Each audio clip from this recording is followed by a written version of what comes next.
Our channel name is HOA Wisdom Stories. Subscribe to our channel. Before we start today's story, tell us in the comments which country you're watching from and what time it is where you are. Now, let's begin. The quiet suburb of Oak Ridge Crest had always been the kind of place where neighbors shared lawn equipment, kids biked freely, and evening barbecues filled the air with chatter and laughter. That was before the HOA changed hands, before the new board arrived with their shiny clipboards, stiff smiles, and iron-fisted rules. No one knew it then. But the neighborhood was about to explode into one of the most dramatic battles Oak Ridge Crest had ever seen. A murder. It all began with a letter, actually 53 letters, one for each home, and inside each envelope, a notice titled, Mandatory Property Uniformity Compliance Directive, a fancy way of saying, do what we say, or pay. Mom, the new HOA president, Beatrice Holbrook, had decided that the neighborhood needed a complete visual overhaul. Her plan demanded all houses must be repainted in the same approved beige. All lawns must be replaced with approved HOA turf. All driveways must be resurfaced using premium HOA concrete. Concrete. Any failure to comply would result in daily fines. The homeowners were shocked, furious, confused. But Beatrice? She was thrilled. She even held a community meeting, more like a lecture, where she smiled with teeth too white to be real and declared, "Yo, this is for the betterment of the community. We need order, uniformity, and beauty. Please cooperate as the fees will fund our HOA improvement initiative." No one clapped. No one clapped. Not even out of pity. To understand what happened next, you need to meet three people who unknowingly became the heroes of Oak Ridge Crest. EOE, Martin Rivera, a retired firefighter with a calm voice and a stubborn sense of justice. Linda Parker, a single mother of two, barely making ends meet, Mr. and Mrs. Thompson, an elderly couple living on a fixed income. Each of them read the letter and felt the same punch to the stomach. Martin was the first to act. He invited everyone to gather in his backyard. No HOA permission required. And the Kochbulkan 50 neighbors showed cause. And the Fos Fomshin Furman cooler, every chair, bench, crate, and cooler became a seat. More than 50 neighbors showed up. Linda stood up first. How can they force us to pay thousands of dollars just because they want everything beige? My kids need new school supplies, not beige walls. A wave of murmurs rippled through the group. Then Mrs. Thompson spoke, her voice trembling. "Yo, they can't do this. They just can't. We don't have the money." Martin turned to the crowd and said the words that sparked the battle. Then we fight." He wasn't yelling, he need to. Every face lit up with relief. Finally someone had said it. "Mendez, we look at our bylaws," he continued. "We look at the laws of our state. And if the HOA is abusing its power, then we stop them." Cheers erupted across the yard. They formed a committee that night, but not a secret one. They called themselves, the Oak Ridge Homeowners Alliance, aka the anti-HOA HOA. When Beatrice found out about the meetings, she nearly boiled over with fury. She marched house to house handing out violation notices, sometimes 2 or 3 per home. Grass 1 inch too long. Garden gnome not approved. Curtains not community. Garden gnome not approved.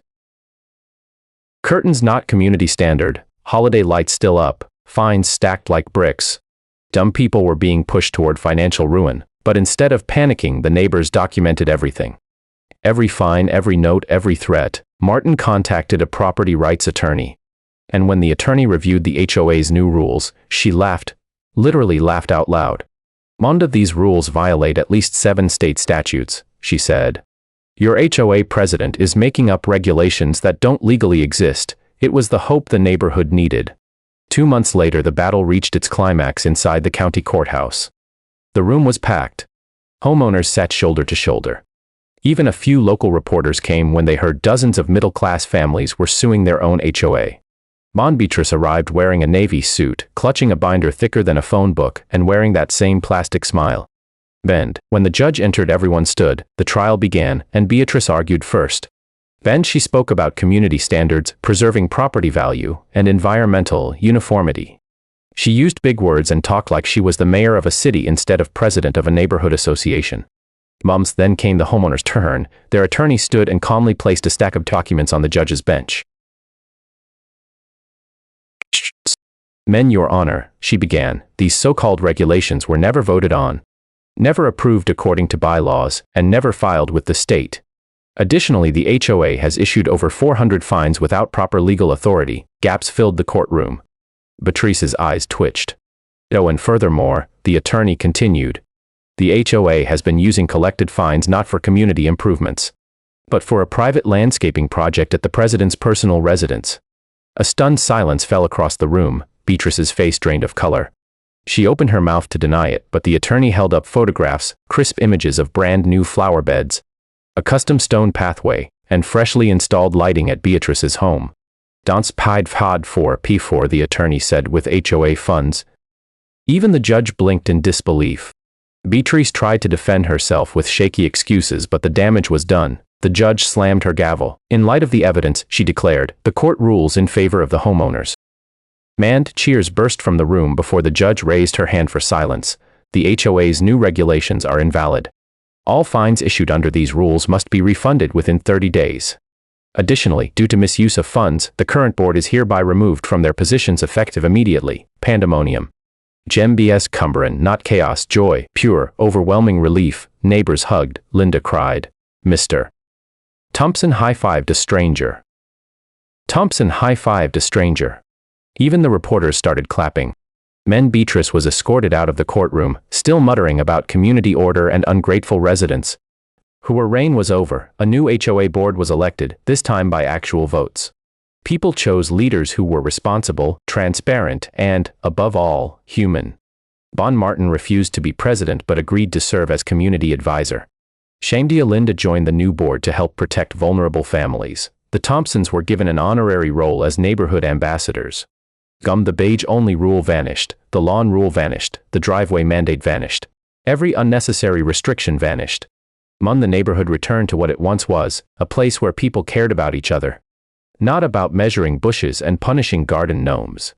And, as a final poetic twist, the leftover HOA funds, now monitored properly, were used to upgrade the playground, repair sidewalks, and host a big community celebration. At that celebration, Martin stood on a picnic table and said, "Yo, I'm proud of all of us. We didn't fight to break the rules, we fought to protect our homes, and that makes us a real community." The crowd erupted. The crowd erupted. For the first time in months, Oak Ridge Crest felt alive again. As for Beatrice, no one really knows where she moved. Some say she tried to join another HOA in a different state. Allegedly, that HOA rejected her application after Googling her name. Oak Ridge Crest? They lived happily, freely, and more united than ever, because sometimes the strongest people, cut of four or Frongish people, are simply neighbors who refuse to be pushed around.